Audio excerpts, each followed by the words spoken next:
दोस्तों, 1 अक्टूबर को कन्याओं को भूल कर मत देना ऐसा खाना, वरना माता रानी हो जाएंगी नाराज और आपका घर हो जाएगा कंगाल। कुछ लोग नवरात्रि के अष्टमी और नवमी के दिन कन्या पूजन करते हैं, तो कुछ खास गलतियां ऐसी होती हैं जिनको वे कर देते हैं, जिसकी वजह से माता रानी आपके पूरे घर को कंगाल बना देती हैं। जैसा कि आप सभी को पता है कि इस समय शारदीय नवरात्रि का पावन पर्व चल रहा है और ऐसे में शारदीय नवरात्रि 9 नहीं बल्कि पूरे 10 दिन की रहने वाली है। तो इस बार नवरात्रि में कन्या पूजन को लेकर काफी ज्यादा कंफ्यूजन बना हुआ है, क्योंकि कुछ लोग अष्टमी के दिन महाअष्टमी पर कन्या पूजन करते हैं तो कुछ लोग महानवमी के दिन कन्या पूजन करते हैं। ऐसे में कन्या पूजन आपको कब करना है और भूलकर कन्याओं को ऐसी वस्तु भूलकर मत देना, वरना माता शेरा वाली हो जाएंगी नाराज और व्रत हो जाएगा खंडित। पूजा भी स्वीकार नहीं होगी। अगर आप चाहते हैं कि माता रानी आपके ऊपर कृपा करें, धन के भंडार भरें, कामनाओं को पूर्ण करें, तो भूलकर भी गलती से यह एक चीज कन्याओं को न खिलाए, वरना पूरे परिवार को इसका दुष्परिणाम झेलना पड़ेगा और माता रानी आपसे हमेशा के लिए नाराज होकर आपके घर से धन की देवी लक्ष्मी को भी ले जाएंगी। दोस्तों, अगर आप भी अपने जीवन से कंगाली दूर करना चाहते हैं तो आज मेरे कहने से इस वीडियो को बड़े ध्यान से देखिएगा, ताकि आप सभी का कन्या पूजन से जुड़ा हुआ कंफ्यूजन दूर हो जाए। साथ ही जानें कन्या पूजन में आपको कन्याओं को कौन सी चीज उपहार स्वरूप में देनी चाहिए और कौन सी वस्तुएं भूलकर भी नहीं देनी चाहिए। कन्या पूजन के बाद अखंड ज्योति की ज्योत होती है, उसका क्या करना चाहिए, वहीं कलश के नीचे रखे हुए चावल का क्या करना चाहिए, नारियल का क्या करना चाहिए। संपूर्ण जानकारी आपको आज इस वीडियो के माध्यम से प्राप्त होगी।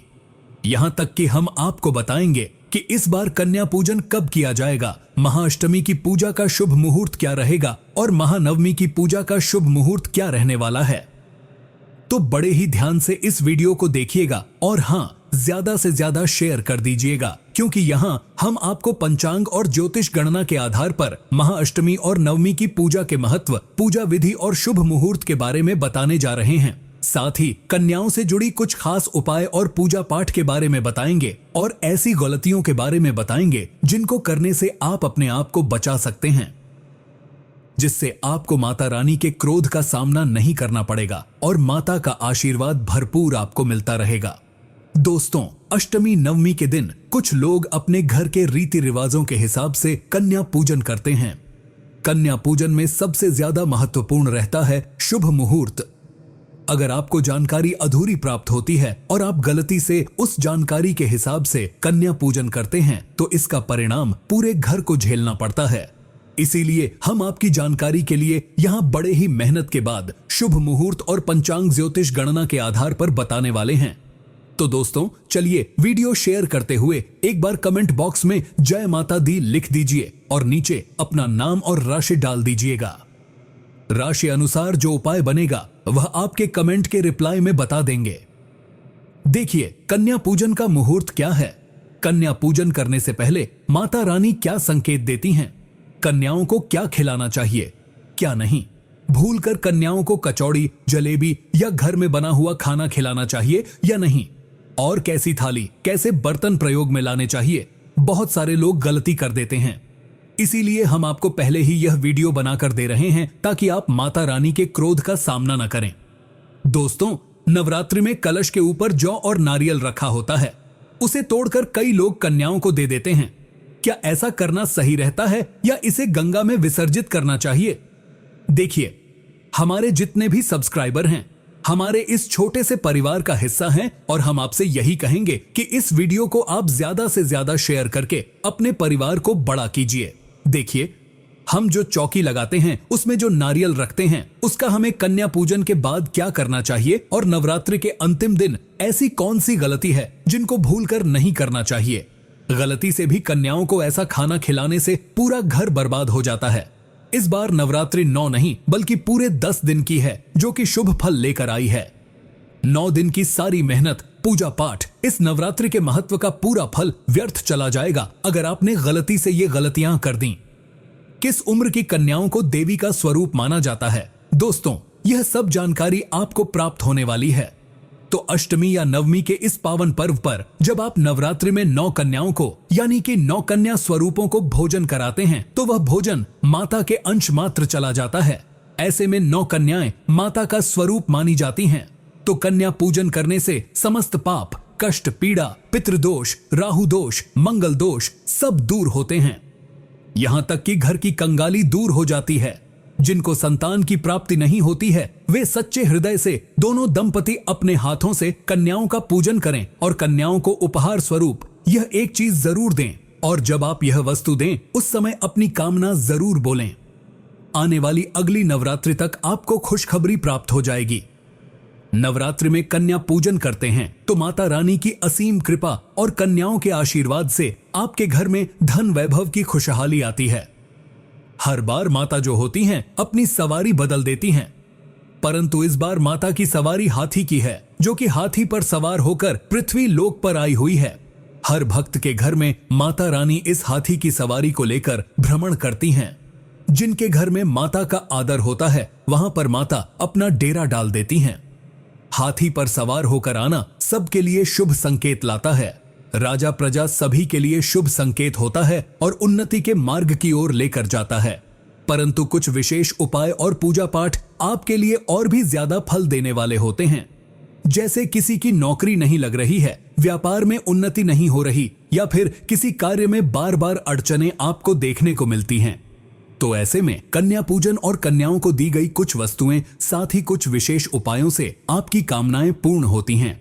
देखिए, व्यक्ति का भाग्य बदलता है और खुद उसकी आंखों के सामने बदलता है। दोस्तों, जब धरती पर माता रानी आती हैं, तो हाथी पर सवार होकर आती हैं, तो फूल खिलते हैं, फसल अच्छी होती है, हरियाली की उत्पन्नता होती है, जीवन शुद्ध गंगा जल की तरह पवित्र होता है और नवरात्रि इतनी ज्यादा खूबसूरत, दुर्लभ और मंगलकारी आपके लिए बन जाती है। इस बार जो नवरात्रि है वह पूरे 150 वर्ष के संयोग के बाद आई है। ऐसा अद्भुत संयोग कई वर्षों के बाद देखने को मिलता है। देखिए, आप सभी को पता है यह साल 2025 बहुत ही ज्यादा भयंकर साल है। ऐसे में जो भी व्यक्ति किसी आपदा या दुर्घटना से बच जाता है, तो उसके ऊपर समझो साक्षात देवी देवताओं की कृपा लगी हुई है। अगर इस साल किसी को थोड़ी सी भी हानि हो रही है, तो उसके नवग्रह तो खराब चल रहे हैं, साथ ही माता रानी का भी आशीर्वाद उसको प्राप्त नहीं हो रहा है। इसीलिए यह साल 2025 बहुत ही सावधानी बरतने वाला साल है। अभी इसका अंत नहीं हुआ है। जब तक साल 2025 समाप्त होगा, तब तक के लिए अपने जीवन को सुखमय और कष्टों से मुक्त बनाने के लिए कुछ विशेष उपाय नवरात्रि में जरूर से कर लें, और खास करके कन्या पूजन के समय यानी महाअष्टमी और नवमी के दिन जरूर करें। भक्त अपनी कामनाओं को इस समय पूर्ण कर लेंगे और आने वाले कुछ दिन जो आपके लिए हानि लेकर आएंगे, उनको बिल्कुल अपने अनुकूल कर लेंगे। जीवन में आपको 10 से 12 साल तक कोई दुख, परेशानी या संकट नहीं आएगा, चाहे पूजा पाठ करें या ना करें। दोस्तों, आप सभी को बता दें कि इस बार नवरात्रि बहुत ही पावन पवित्र इसलिए मानी जा रही है क्योंकि इस नवरात्रि में केवल 9 नहीं बल्कि पूरे 10 दिन का संयोग देखने को मिल रहा है। ऐसे में दुर्गा विसर्जन कैसे करना है और अष्टमी नवमी तिथि की पूजा का विधान क्या है, वह हम आपको पहले बताएंगे, और उसके बाद हम आपको बताएंगे उपाय, और फिर बताएंगे कि नवरात्रि में कन्या पूजन के समय कन्याओं को क्या खिलाना चाहिए। देखिए, इस बार जो नवरात्रि है वह 22 सितंबर सोमवार से प्रारंभ हुई थी, जो कि 1 अक्टूबर को समाप्त होने जा रही है। तो ऐसे में कन्या पूजन का विधान आपके जीवन को और भी ज्यादा अलौकिक करने वाला है। दोस्तों, कई लोग अष्टमी के दिन कन्या पूजन करेंगे, तो कई लोग नवमी तिथि के दिन कन्या पूजन करेंगे। इसीलिए हम दोनों ही दिन का शुभ मुहूर्त आपको बताने वाले हैं। दोस्तों, कन्या पूजन करने से पहले हमें अपने घर में माता रानी की विधि विधान से पूजा करनी होती है। घर में हवन करना होता है। उसके बाद ही लोग अपने घर में कन्याओं को बुलाते हैं। तो अगर आप भी यह सोच रहे हैं कि कन्या पूजन करेंगे, तो इस बात का ध्यान रखिएगा। सबसे पहले जब आप अपने घर में कन्याओं को बुलाएं, तो उनके चरण धोइएगा।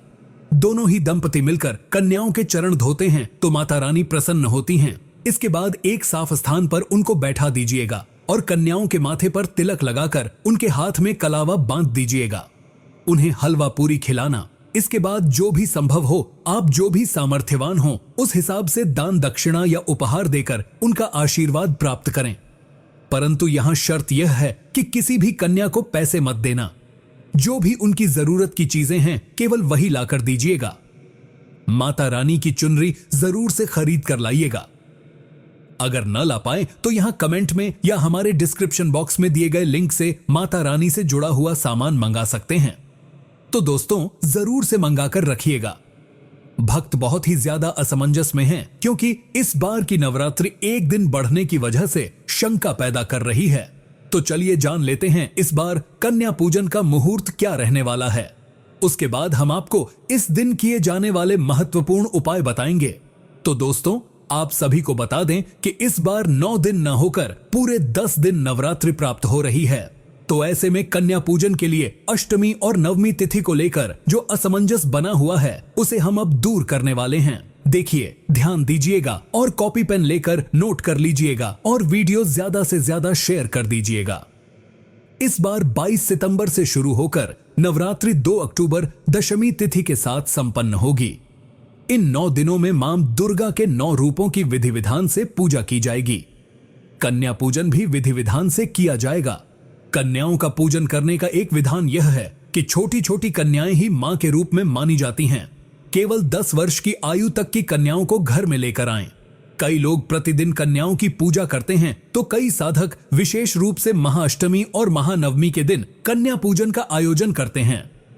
इस वर्ष अश्विनी मास के शुक्ल पक्ष की अष्टमी तिथि 29 सितंबर को शाम 4:31 पर आरंभ होगी, जो 30 सितंबर को शाम 6:06 पर समाप्त होगी। इसके बाद नवमी तिथि आरंभ होगी, जो 1 अक्टूबर को रात 7:01 पर होगी। तो महाअष्टमी 30 सितंबर को है और महानवमी 1 अक्टूबर को है। अब आप सभी को अच्छे से पता चल गया।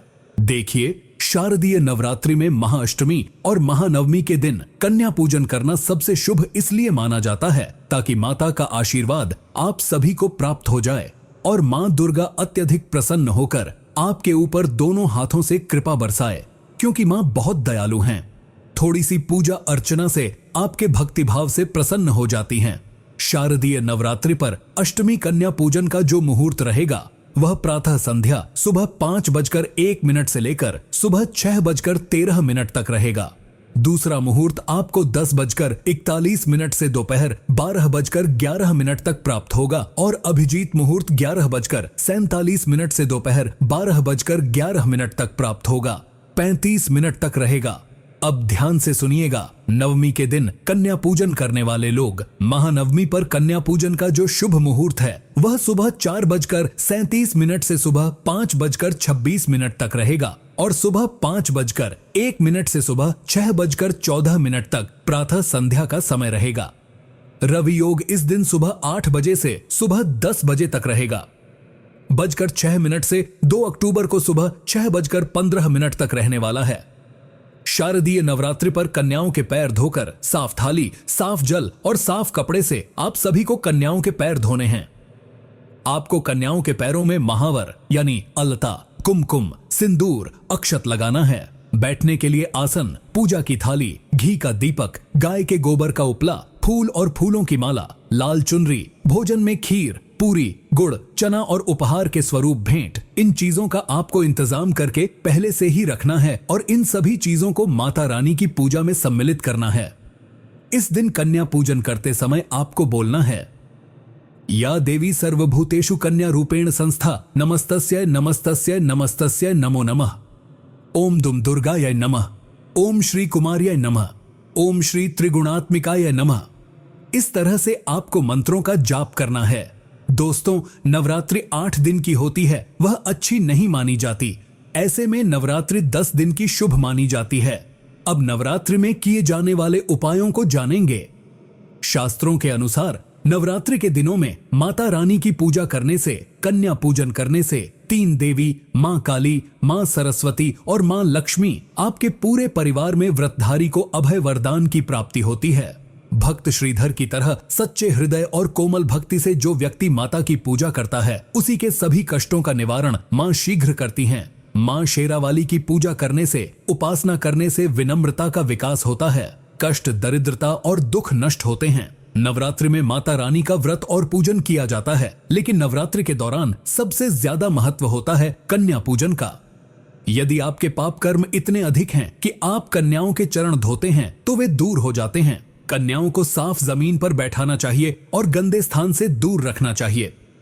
लोग गंदे कपड़े पर बैठा देते हैं, इसे व्रत का अपमान माना जाता है। कन्याओं को अक्षत, फूल, कुमकुम लगाएं और भोजन करवाएं। लेकिन हमेशा याद रखें कि कन्याओं की थाली में 3 पूरियां ना रखें, इसे शुभ नहीं माना जाता। 3 पूरियां या 3 रोटियां मृत व्यक्ति के लिए निकाली जाती हैं या कैदियों के लिए दी जाती हैं। कन्याओं की थाली में 3 पूरियां कभी ना दें। दोस्तों, कन्याओं को खाना खिलाने के बाद अंत में उनके सिर पर लाल चुनरी जरूर समर्पित करें, यानी कि उनको समर्पित करते समय उड़ाना है। भोजन में खीर, हलवा, पूरी, चना, आलू और छोले वगैरह रखें, परंतु ध्यान रहे कि तामसिक चीजों का प्रयोग न करें। यदि पनीर की सब्जी देना चाहते हैं तो भूलकर भी प्याज और लहसुन का इस्तेमाल न करें, अन्यथा घोर अनर्थ होगा। और हमने शुरू में ही बताया कि कन्याओं में मां लक्ष्मी, मां सरस्वती और मां काली का वास होता है। इसीलिए प्याज लहसुन के स्थान पर साधारण और शुद्ध भोजन बनाइए। कई लोग स्मार्ट बनने के चक्कर में कन्याओं को कुरकुरे, चिप्स आदि दे देते हैं। यह घोर अपराध माना जाता है, क्योंकि इनमें प्याज लहसुन का प्रयोग होता है और इससे आपका व्रत खंडित हो जाता है। आपको ध्यान रखना है कि दुर्गा मां क्रोधित हो जाती हैं। आपको 9 दिन तक प्याज लहसुन नहीं खाना चाहिए। यदि गलती हो जाए तो अंतिम दिन प्रायश्चित कर सकते हैं, मां से क्षमा याचना कर सकते हैं और आशीर्वाद प्राप्त कर सकते हैं। कन्याओं को बंद पैकेट वाली चीजें न दें। बाजार से लाई हुई कोई ऐसी चीज न खिलाएं जिसमें प्याज लहसुन हो। यदि आप जलेबी दही खिलाते भी हैं तो यह शुभ नहीं माना जाता। माता को घर का बना शुद्ध भोजन ही प्रिय होता है। नवरात्रि के दौरान घर का बना पका हुआ भोजन अवश्य बनाना चाहिए। माता रानी बहुत प्रसन्न होती हैं। कन्याओं को प्लास्टिक के बर्तनों में भोजन न परोसें। ऐसे बर्तन पूजा पाठ के लिए शुद्ध नहीं होते। कन्याओं को स्टील के बर्तन या पत्तों से बने बर्तनों में ही भोजन कराएं। बाजार में पत्तों की थालियां आसानी से मिल जाती हैं, लगभग 5 या 10 रुपए में 1 पीस। इन्हें पूजन के लिए रखें। पत्तों के बर्तन शुभ माने जाते हैं, जबकि प्लास्टिक के बर्तन अशुभ होते हैं। तो आप पत्तों के बर्तनों में कन्याओं को भोजन कराएं। इससे आपको बहुत शुभ फल प्राप्त होंगे, क्योंकि इसमें देवता भी भोजन ग्रहण करने आते हैं। दोस्तों, यही नहीं, कन्याओं की थाली में 1 लौंग जरूर रखें। जब आप भोजन परोसें उस समय लौंग देवी शक्ति का रूप मानी जाती है और मां को बहुत प्रिय होती है। लौंग माता शक्ति का प्रतीक होती है। लौंग में नवदुर्गा का वास होता है। इन 9 दिनों में माता रानी लौंग का भोग ही पसंद करती हैं। इसीलिए कन्याओं की थाली में चुपचाप 1 लौंग जरूर रख दीजिए। आपका भाग्य चमक जाएगा। माता लक्ष्मी आपके जीवन में धन की कोई कमी नहीं होने देंगी। आपको बता दें कि कन्याओं को उपहार में खुश करने के लिए उनकी थाली में दक्षिणा डालें, ताकि आपके घर में संपन्नता बनी रहे, धन की कोई कमी न रहे। कन्याओं को कोई सुंदर उपहार दे सकते हैं। कन्या पूजन करते समय कन्याओं को गिफ्ट देना बहुत जरूरी होता है। दोस्तों, आप चॉकलेट बॉक्स दे सकते हैं, खूबसूरत कपड़े दे सकते हैं, लेकिन काले कपड़े न दें। स्टील के बर्तन भी गिफ्ट के तौर पर दे सकते हैं, परंतु लोहे का सामान न दें। जब कन्याओं को अपने घर लाकर भोजन कराएं, तब उनके चरण अवश्य छुए और प्रस्थान करते समय भी उनके चरण छुए। उस समय मन में अपनी अधूरी इच्छाओं को याद करके माता रानी से मनोकामना करें। माता रानी तुरंत आपकी वह इच्छा पूर्ण करती हैं। कुछ भी हो जाए, कन्याओं को शुक्रवार के दिन उनकी थाली में खट्टी चीजें कभी न परोसें, क्योंकि यह दिन माता संतोषी का होता है। इसीलिए जब भी नवरात्रि शुक्रवार के दिन पड़ जाए तो इस बात का ध्यान अवश्य रखें। दोस्तों, खट्टी चीजों का भोग भूलकर भी नहीं लगाना चाहिए। कन्याओं की थाली में आम, चटनी, नींबू, इमली नहीं देना चाहिए, क्योंकि मां संतोषी भी कन्याओं के रूप में आपके घर आती हैं। यदि आप ऐसा करेंगे तो माता रानी का क्रोध पूरे घर को झेलना पड़ेगा। संतोषी माता प्रसन्न नहीं होती। इसीलिए कन्याओं को खट्टा पदार्थ बिल्कुल न खिलाए। साक्षात माता संतोषी आपसे नाराज होंगी। भोजन ग्रहण करने और कन्याओं के साथ आपके घर में पधारने तक मां संतोषी घर में रहती हैं। इसीलिए उनको प्रसन्न रखें और अभय वरदान प्राप्त करें। नवरात्रि के दिनों में यदि आपको यह संकेत मिल जाए तो समझ लीजिए माता रानी आपके घर आ चुकी हैं। जैसे कलश स्थापना करते समय जौ से निकलने वाली हरियाली शुभ मानी जाती है। कहा जाता है कि जौ से निकली हरियाली हमारे भविष्य के अच्छे बुरे कामों का संकेत होती है। यदि आपने जो जौ बोए हैं वे किसी कारण उपजे ही नहीं या सूख गए, तो यह बड़ा संकेत है कि घर में बुरा समय आने वाला है। कोई रोग, बीमारी या धन हानि हो सकती है। इसका अर्थ है कि आपने कोई गलती की है जिससे माता रानी नाराज हो गई हैं। इसलिए माता से क्षमा अवश्य मांगे। मां अपने भक्तों को माफ अवश्य करती हैं। दोस्तों, यदि हरे भरे जवारे हों तो वे घर में हरियाली का संकेत लाते हैं और धन खींचने की चाबी होते हैं। इसीलिए कहा जाता है कि 1 रुपए का सिक्का या चांदी का सिक्का जौ के बीचों बीच मिट्टी में दबा दें तो घर में सुख समृद्धि आती है, माता लक्ष्मी दौड़ी चली आती हैं। जौ के अंदर हमेशा 1 रुपए का सिक्का अवश्य डालना चाहिए। नवरात्रि के दौरान सपनों में यदि फूल, गंगा नदी, शेर, मंदिर या मां दुर्गा का दिखना हो तो इसे शुभ संकेत माना जाता है। ऐसे सपने जीवन में सुख, समृद्धि और शांति लाते हैं। सपने में फूल दिखना सबसे अधिक शुभ होता है। सपने में गंगा का दिखना आत्मग्लानि से मुक्ति देता है। मां दुर्गा को बुलाने के लिए यह मंत्र जपना चाहिए। ओम जयंती मंगला काली भद्रकाली कृपालिनी दुर्गा क्षमा शिवधात्री स्वाहा स्वधा नमोस्तुते नमोस्तुते नमोस्तुते नमो नमः जुजमुशन नमाचा। अब आप सभी को नवरात्रि में जलने वाली ज्योत के बारे में बताते हैं। आपको ज्योत से जुड़े कुछ संकेत जानने चाहिए जो माता रानी के आपके घर आने का प्रतीक होते हैं। देखिए, यदि गरीब भी ज्योत की बाती का चमत्कार जान ले तो वह राजा बन सकता है। नवरात्रि में हर प्रयास करना चाहिए कि हर घर में अखंड ज्योत जरूर जले। यदि यह संभव न हो तो दीपक अवश्य जलाना चाहिए। मंदिर या किसी धार्मिक स्थान पर जाकर अपने नाम से ज्योत जलाए। ऐसे व्यक्ति पर दुर्गा के 9 रूपों की कृपा होती है। बहुत से लोग अपनी आध्यात्मिक उन्नति और घर परिवार की सुख शांति के लिए अखंड ज्योत जलाते हैं, लेकिन 90% लोग ऐसे हैं जो दीपक जलाने के बाद भी दुखी रहते हैं और घर में शांति का वातावरण नहीं रहता। इसका कारण है ज्योत की बाती का सही प्रयोग न जानना। गुरु परंपरा से प्राप्त ज्ञान के अनुसार अखंड ज्योत जीवन में स्मृति और सुरता का प्रतीक है। नवरात्रि के 9 दिन तक ज्योत जलाने से घर में उन्नति होती है और किस्मत चमक जाती है। सूर्य और चंद्रमा जैसी किस्मत चमकती है और आपको उन्नति से कोई नहीं रोक सकता। अब बात करते हैं ज्योति के बारे में। तो यह बात 100% सत्य है कि बाती को हम बहुत ही गलत तरीके से फेंक देते हैं। हमारे साथ ऐसे साधक जुड़े हुए होते हैं जो इस उपाय के बारे में बताते कि ज्योत की जो बाती होती है वह चंद दिनों में करोड़पति बना देती है। कुछ लोग लाखपति बन जाते हैं तो कुछ लोग अच्छे अच्छे पद पर बैठ जाते हैं। अगर आप नौकरी प्राप्त करना चाहते हैं, कोई मनोकामना है जो पूर्ण नहीं हो रही है, तो ध्यान दें। अब जो अखंड ज्योत जला रहे हैं उसे साधारण मत समझना, क्योंकि ज्योत घर में मां दुर्गा के आने का प्रतीक होती है। जो व्यक्ति अपने घर में अखंड ज्योत जला लेते हैं, ज्योत की सेवा कर लेते हैं, ऐसे व्यक्ति के जीवन में फिर कभी गरीबी नहीं रहती है। दोस्तों, नवरात्रि चल रहे हैं और नवरात्रि के दौरान आप सभी ने माता रानी के ज्वारे नहीं बोए होंगे, ऐसा तो हो ही नहीं सकता। परंतु आप सभी की जानकारी के लिए बता दें, वही ज्वारे आपको रातों रात करोड़पति बना सकते हैं।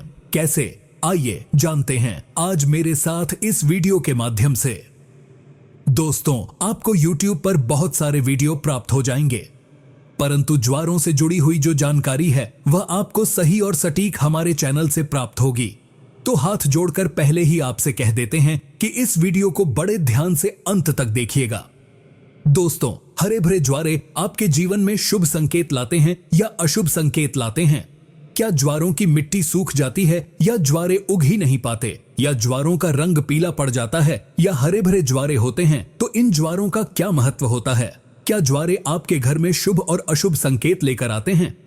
क्या ज्वारों से आप अपने भाग्य को बदल सकते हैं? सब कुछ जानेंगे आज के खास वीडियो में, क्योंकि नवरात्रि के 9 दिन के बाद ज्वारों को क्या करना चाहिए, विसर्जित करना चाहिए या नहीं, या बचाकर अपने पास रखने से क्या फल प्राप्त होता है? ज्वारों में कैसे आप अपने भाग्य को चमकाने का खजाना देख सकते हैं? आखिर ऐसा रहस्य क्या है ज्वारों में जिससे आप अपने जीवन को पूरी तरह से बदल सकते हैं? तो दोस्तों, आज की खास जानकारी आपको प्राप्त होने वाली है, तो बड़े ही ध्यान से देखिएगा, बिल्कुल मिस मत कीजिएगा, क्योंकि ज्वारों का पत्ता खाने से धन संपदा और सुख प्राप्त होता है। नवरात्रि में ज्वारे क्यों उगाते हैं, इसकी संपूर्ण जानकारी आपको जानकर हैरान कर देगी। धन, यश, वैभव, कीर्ति, उत्तम फल तथा करोड़पति बनने का सपना, बंद किस्मत के ताले को खोलने का अवसर, नवरात्रि में ज्वारे के बिना मां दुर्गा की पूजा अधूरी मानी जाती है और इसकी एक पौराणिक कथा भी है। सारी जानकारी आज हम आपको चैनल दिव्य ज्योति के माध्यम से बताने वाले हैं। इसीलिए आप सभी से मैं सौगंध खाकर कहता हूं कि बड़े ही ध्यान से इस माता रानी की वीडियो को देखिएगा, वरना आपको माता रानी के क्रोध का सामना झेलना पड़ेगा। मन में अगर कोई प्रश्न उठ रहा हो तो हमें कमेंट के माध्यम से पूछ सकते हैं। नवरात्रि से जुड़ी हुई जो भी आपकी निजी समस्या हो तो कमेंट सेक्शन के माध्यम से आप हमें पूछ सकते हैं। बिल्कुल ही मुफ्त में आपको उपाय बता दिया जाएगा। दोस्तों, हम और हमारी टीम आपकी पूरी मदद करेगी तो कमेंट में एक काम जरूर कीजिएगा, अपना नाम और राशि छोड़ दीजिएगा, ताकि आपकी राशि को देखकर जो उपाय बनेगा वह कमेंट के रिप्लाई में हम बता देंगे और आपको उससे लाभ प्राप्त होगा। परंतु उससे पहले हम जानेंगे कि कैसे हरे भरे ज्वारे, पीले ज्वारे और बिना उगे हुए ज्वारों से आप अपने घर की किस्मत को चमका सकते हैं। कैसे अशुभ फलों को माता रानी के आशीर्वाद में बदल सकते हैं। भगवान ब्रह्मा का प्रतीक माने जाते हैं हरे भरे ज्वारे, इसीलिए नवरात्रि के पहले दिन घट स्थापना की जाती है। उसके लिए सबसे ज्यादा समय पूजा के लिए लिया जाता है। उस कलश में आपको स्थापित किया जाता है। सृष्टि की पहली फसल जो हुई थी वह जौ ही मानी गई थी, इसीलिए जौ को बोया जाता है। जब भी देवी देवताओं की पूजा या हवन किया जाता है तो आप सभी ने यह देखा होगा कि उनको जौ जरूर अर्पित किए जाते हैं। साथ ही यह भी कहा जाता है कि अगर अन्न ब्रह्मा के समान है तो अन्न का हमेशा सम्मान करना चाहिए, इसीलिए पूजा में जौ का इस्तेमाल होता है। दोस्तों, लोग ज्वारे तो बोते हैं पर नवरात्रि में बोए जाने वाले ज्वारों से जुड़ी कुछ ऐसी गलतियां कर देते हैं जिससे उनके भविष्य में बहुत नुकसान झेलना पड़ता है। अगर आप अपना भविष्य जानना चाहते हैं तो कैसे ज्वारे के माध्यम से जान सकते हैं, सारी जानकारी वीडियो के माध्यम से बताने वाला हूं, तो बारी बारी करके इस जानकारी को अच्छे से समझिएगा। मैं बार बार आपसे नहीं कहूंगा, तो पहले ही आप वीडियो को लाइक करके चैनल दिव्य ज्योति को सब्सक्राइब कर दीजिएगा। दोस्तों, हम इससे छुटकारा पाने के लिए तरीका भी बताएंगे और उपाय भी बताएंगे।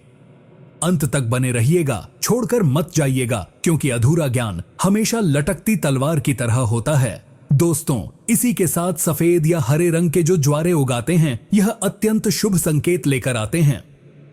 अगर ऐसा हो तो मान लीजिए कि आपकी पूजा सफल हो गई और आने वाला समय खुशियों के साथ आपके दरवाजे पर दस्तक देगा। दरवाजे आपके पूरी तरह से खुल जाएंगे, आपके जीवन में 4 चांद लग जाएंगे। वहीं दोस्तों, अगर सूखे और पीले होकर ज्वारे झरने लगते हैं तो इसे अशुभ संकेत माना जाता है। माना जाता है कि माता रानी की ज्योत जलते हुए, माता रानी की चौकी आपके घर में स्थापित होते हुए भी आपके घर से नकारात्मक ऊर्जा नहीं गई है। ऐसे में आप मां दुर्गा से अपने कष्टों और परेशानियों को दूर करने के लिए प्रार्थना कर सकते हैं, या फिर नव दुर्गा का बीज मंत्र ओम धूम दुर्गा यै नमः, ओम धूम दुर्गा यै नमः का जाप कम से कम 108 बार जरूर कीजिएगा और हवन करके घर में आहुति दे सकते हैं। इससे आपको अत्यंत लाभ मिलेगा और माता रानी से प्रार्थना कर सकते हैं। कहते हैं कि नवरात्रि में बोई गई जौ जितनी बढ़ती है उतनी ही माता रानी की कृपा आपके ऊपर बरसती है। दोस्तों, इससे व्यक्ति के घर में सुख समृद्धि बनी रहती है और खुशखबरी के संकेत भी मिलते हैं। मान्यता है कि यदि जौ के अंकुर 2 से 3 दिन में आ जाते हैं तो यह बेहद शुभ माने जाते हैं। यदि जौ नवरात्रि समाप्त होने तक न उग पाए तो अच्छा नहीं माना जाता। हालांकि कई बार ऐसा भी होता है कि यदि आपने उचित तरीके से जौ नहीं बोया तो भी जौ नहीं उगता। ऐसे में ध्यान रखें कि जौ को अच्छे से बोएं। वैसे तो अलग अलग घरों में बोने का तरीका अलग होता है। कुछ लोग बालू को एक जगह पर इकट्ठा करके उसमें बीज बो देते हैं, जबकि कई लोग मिट्टी के बर्तन में बालू या मिट्टी डालकर जौ बो देते हैं।